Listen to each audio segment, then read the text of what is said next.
Anjarakandy dental കോളേജിനെ കുറിച്ച് എത്രയോ ദിവസങ്ങളായി വിവാദങ്ങൾ പുകഞ്ഞുകൊണ്ടേയിരിക്കുന്നത് നമുക്കറിയാം അല്ലേ. ഈ ദന്തൽ കോളേജിന് പുറമെ സെഞ്ചുറി ദന്തൽ കോളേജിലും ക്രൂരമായ അധ്യാപക പീഡനവും റാഗിങ്ങും നടന്നതായി പൂർവ്വ വിദ്യാർത്ഥിനിയുടെ വെളിപ്പെടുത്തൽ. ശാരീരികവും മാനസികവുമായ ഉപദ്രവം സഹിക്കവയ്യാതെ കോഴ്സ് ഉപേക്ഷിച്ചു പോയവർ വരെ ഉണ്ട് എന്നാണ് വെളിപ്പെടുത്തൽ. കണ്ണൂർ ദന്തൽ കോളേജ് ഉടമ ജബ്ബാർ ഹാജിയുടെ ഉടമസ്ഥതയിലുള്ളതാണ് പൊയ്നാച്ചിയിലെ സെഞ്ചുറി ദന്തൽ കോളേജും. ആദ്യം വിദ്യാർത്ഥിയുടെ വെളിപ്പെടുത്തൽ നമുക്ക് കേൾക്കാം. അവിടെ റാഗിങ് എങ്ങനെയാ പറഞ്ഞാൽ ഫസ്റ്റ് ഇയേഴ്സിന് ഡ്രസ് കോഡ് വരെ സീനിയേഴ്സ് ഡിസൈഡ് ചെയ്യാം. അപ്പം എന്നെയൊക്കെ എന്ന് പറഞ്ഞിട്ടുണ്ടെങ്കിൽ ഞാൻ നാട്ടിൽ വരുമ്പം ജീൻസ് ഇട്ടിട്ട് വന്നതിന് എന്നെ റെയിൽവേ സ്റ്റേഷനിൽ വെച്ചിട്ട് വരെ റാഗ് ചെയ്തിട്ടുണ്ട്. അപ്പൊ അവിടെ ഒരു ഒഫീഷ്യൽ റാഗിങ് ഡേ ഉണ്ട്, ഫ്രഷേഴ്സ് ഡേ എന്ന് പറഞ്ഞിട്ട്. അന്ന് എല്ലാരും കൂടി ഫസ്റ്റ് ഇയേഴ്സിന്റെ മുഖത്ത് ഫുൾ കരിവാരി തേച്ചിട്ട് ഇങ്ങനെ ഇലയൊക്കെ ഇട്ട് ആദിവാസികളെ പോലെയൊക്കെ ഡ്രസ് ചെയ്ത് അല്ല അവർക്ക് അതായത് വികൃതമാക്കിയിട്ട് ഈ ജൂനിയേഴ്സിനെ ഡ്രസ് ചെയ്യിപ്പിച്ചിട്ട് അവര് ഒരു സ്റ്റേജിൽ കൊണ്ടുപോയിട്ട് ഒരു ഹാളുണ്ട്, ഹാളിൽ കൊണ്ടുപോയിട്ട് സീനിയേഴ്സ് പറയുന്ന പോലെ അപ്പൊ ആ ജൂനിയേഴ്സ് ഫസ്റ്റ് ഇയേഴ്സ് പെർഫോം ചെയ്യണം. അത് കാണാൻ വേണ്ടിയിട്ട് ആ ഹോൾ കോളേജിലെ സ്റ്റുഡൻസും സ്റ്റാഫ് അടക്കം ഇരുന്ന് എൻജോയ് ചെയ്യുന്ന ഒരു ഡേ ആണത്. അവിടെ ഇതേപോലെ തന്നെ നല്ല ഹറാസ്മെന്റ് ആയിരുന്നു. ടീച്ചേഴ്സിന്റെയും സ്റ്റാഫിന്റെ വക ഭയങ്കര ഹറാസ്മെന്റ്. ഇതേപോലെ തന്നെ എന്താ കുട്ടികളെ കോളറൊക്കെ പിടിച്ച് കഴിവേറെന്നൊക്കെ പറഞ്ഞ് അങ്ങനത്തെ ഒരു സ്റ്റാഫൊക്കെ ഉണ്ടായിരുന്നു. ആ സ്റ്റാഫ് നടന്നു പോകുമ്പോ ഒരു കുട്ടി കണ്ടില്ല.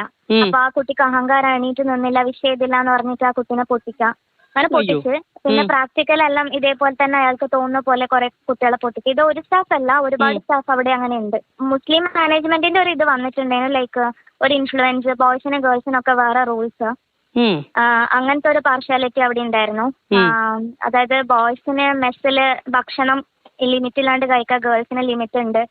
അങ്ങനത്തെ ഒക്കെ കുറെ കാര്യങ്ങളുണ്ട്. അവർക്ക് ഫുൾ ടൈം ഇലക്ട്രിസിറ്റി, വാട്ടർ എല്ലാം. ഗേൾസിന് അങ്ങനെ ഇല്ല.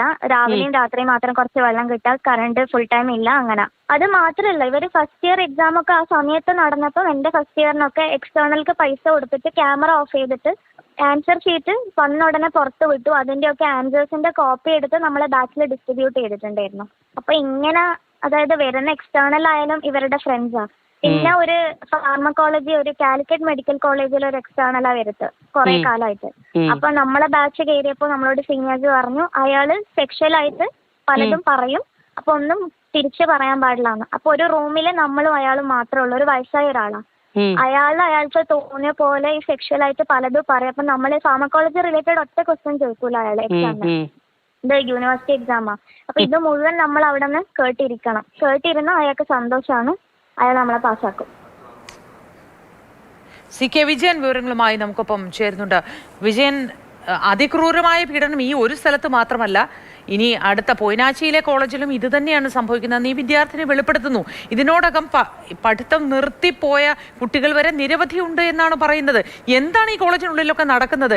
ഇത്രയധികം പീഡനം നടന്നിട്ടും പല കാര്യങ്ങളിലും അനധികൃതമായി ഈ കോളേജ്, അതിന്റെ പറമ്പടക്കം അത് അനധികൃതമാണ്, ഭൂമി എന്നൊക്കെ നമുക്ക് മനസ്സിലായതാണ്. എന്നിട്ടും ഇതൊക്കെ നടന്നു പോകുന്നു എന്നുള്ളതാണ് നമ്മുടെ നാട്ടിൽ. ഈ പൊയ്നാച്ചി സെഞ്ചുറി ദന്തൽ കോളേജിലെ വിവരങ്ങൾ കേട്ട് തരിച്ചു പോവുകയാണ് നമ്മൾ. കാരണം ഏതൊക്കെ രീതിയിൽ മനോവൈകൃതങ്ങളുള്ളവരാണ് അവിടെ അധ്യാപകരായി വരുന്നത്, ഇൻവിജിലേറ്റർമാരായി വരുന്നത്, വൈവാവോസിക്ക് വരുന്നത് എന്ന കാര്യങ്ങളൊക്കെ നമുക്കിപ്പോൾ ഈ പൂർവ്വ വിദ്യാർത്ഥി പറയുന്നത് കേട്ടപ്പോഴാണ് അത്ഭുതം തോന്നുന്നത്. കാരണം ഇങ്ങനെയൊക്കെ ആൾക്കാരുണ്ടാകുമോ എന്ന്. എക്സാം നടത്തുന്നത് പോലും കോപ്പി അടിക്കാനുള്ള സൗകര്യങ്ങൾ ഒരുക്കുന്നു. ഏതോ രീതിയിൽ മനോനില തെറ്റിയാലേ മനോവൈകൃതമുള്ള ഒരാൾ അധ്യാപകനായി ചോദ്യങ്ങൾ ചോദിക്കാൻ വേണ്ടി ഫാർമക്കോളജിയുടെ പ്രതിനിധിയായിട്ട് വരുന്നു. പുറത്ത് ഇതിന് ആൻസർ പേപ്പറും മറ്റും ചോർത്തി കൊടുക്കാനും അതോടൊപ്പം തന്നെ അത്തരത്തിൽ പരീക്ഷകൾ കോപ്പി അടിച്ച് പാസ്സാക്കിപ്പിക്കാനും വേണ്ടി വേറൊരു സംഘം പ്രവർത്തിക്കുന്നു. ഇതെല്ലാം ചേർന്ന വലിയൊരു നെക്സസ്. റാഗിംഗ് ഡേ, ഫ്രഷേഴ്സ് ഡേക്ക് അവിടെ റാഗിംഗ് ഡേ എന്ന രീതിയിലാണ് അവിടെ ട്രീറ്റ് ചെയ്യാറ് എന്നാണ് ഈ വിദ്യാർത്ഥിനി, അവിടെ പഠിച്ചിറങ്ങിയ വിദ്യാർത്ഥിനി പറഞ്ഞിട്ടുള്ളത്. ആ രീതിയിൽ അവിടെ ഈ ഏതോ രീതിയിലുള്ള കാട്ടിലും മറ്റും ജീവിക്കുന്ന, പഴയ കാലത്ത് ജീവിച്ചിരിക്കുന്നവർക്ക് സമാനമായ രീതിയിൽ വസ്ത്രങ്ങൾ ഉടുപ്പിക്കുക, അതോടൊപ്പം തന്നെ കയ്യേറ്റം ചെയ്യിപ്പിക്കുക. ഈ രീതിയിൽ അഞ്ചരക്കണ്ടി മെഡിക്കൽ കോളേജിൽ എന്താണോ നമ്മൾ കേട്ടത് അതിൻ്റെ ഒരു പകർപ്പ് തന്നെയാണ് അദ്ദേഹത്തിൻ്റെ തന്നെ മാനേജ്മെൻറ്റിൻ്റെ കീഴിലുള്ള, അല്ലെങ്കിൽ അദ്ദേഹത്തിന് ചെയർമാനായ മറ്റൊരു മാനേജ്മെൻറ്റിൻ്റെ കീഴിലുള്ള ഈ പൊയ്നാച്ചിയിലെ സെഞ്ചുറി ദന്തൽ കോളേജിലും നടക്കുന്നത്. അതുകൊണ്ട് ഇതെല്ലാം തന്നെ പണത്തിൻ്റെയും അധികാരത്തിൻ്റെയും എല്ലാം ബലത്തിൽ ഒരു കെട്ടിടം തട്ടിക്കൂട്ടി അവിടെ അവിടെ ഏതാണ്ട് ഇത്തരത്തിലുള്ള കുറച്ച് അധ്യാപകരെയും വെച്ച് ദന്തൽ കോളേജ് എന്ന രീതിയിൽ പ്രവർത്തിക്കുന്നു എന്നതാണ് ഇപ്പോൾ നമുക്ക് മനസ്സിലാക്കാൻ വേണ്ടി ദിവസമായി ഈ കോളേജുമായി ബന്ധപ്പെട്ടും ഇപ്പോഴിതാ ഇതേ മാനേജ്മെന്റിന് കീഴിലുള്ള സെഞ്ചുറി ദന്തൽ കോളേജുമായി ബന്ധപ്പെട്ടും നിർണായകമായ വിവരങ്ങളാണ് മാതൃഭൂമി ന്യൂസ് പുറത്തുവിടുന്നത്. CK വിജയൻ തന്നെ പല കാര്യങ്ങളും തുടക്കം മുതൽ മാതൃഭൂമി ന്യൂസിലൂടെ പ്രേക്ഷകരുമായി പങ്കുവെക്കുകയുണ്ടായി. ഇതിൽ ഈ നിമിഷം വരെ എന്തെങ്കിലും തരത്തിലുള്ള നടപടികളോ നീക്കങ്ങളോ അധികൃതരുടെ ഭാഗത്തുനിന്നും ഉണ്ടായിട്ടുണ്ടോ? ഒരു തരത്തിലുമില്ല, ഒരു തരത്തിലുള്ള നടപടികളും ഉണ്ടാകുന്നില്ല. കാരണം അവിടെയല്ല, എവിടെയൊക്കെയാണോ പണം കൊടുക്കേണ്ടത്, എവിടെയൊക്കെയാണോ ആളെ സ്വാധീനിക്കേണ്ടത്, അതെല്ലാം തന്നെ നടത്താൻ വേണ്ടി ഈ ജബ്ബാർ ഹാജിക്കും സംഘത്തിനും ഇന്നേ വരെ കഴിഞ്ഞിട്ടുണ്ട്. ഇപ്പോൾ ഒരു നിധിൻ രാജിൻ്റെ മരണം കൊണ്ട് മാത്രമാണ് ഇതിനെല്ലാം തന്നെ ഇതിൻ്റെ പശ്ചാത്തലവും അതിൻ്റെ ചരിത്രവും എല്ലാം തന്നെ പരിശോധിക്കപ്പെടുന്നത്. ഒരുപക്ഷെ നിർഭാഗ്യവശാൽ അങ്ങനെ ഒരു സംഭവം ഉണ്ടായി എന്നതുകൊണ്ട് മാത്രമാണ് ഇതെല്ലാം പുറത്തു വരുന്നത്. ഇതിനേക്കാളും വലിയ വെളിപ്പെടുത്തലുകൾ ഒരുപക്ഷെ ഇനിയും ഇതിൻ്റെ ചരിത്രത്തിൽ ഉണ്ടായേക്കാം. ആൾക്കാർ രംഗത്ത് വരാത്തത് കൊണ്ടാകാം, പലരും പേടിച്ചത് കൊണ്ടാകാം. ഏതായാലും നമ്മൾ ഉദ്ദേശിക്കുന്ന രീതിയിലല്ല. ഇതിനെല്ലാം തന്നെ കേരള സർവകലാശാല, ആരോഗ്യ സർവകലാശാല ഉൾപ്പെടെയുള്ള അധികൃതർ നമുക്കുണ്ട്.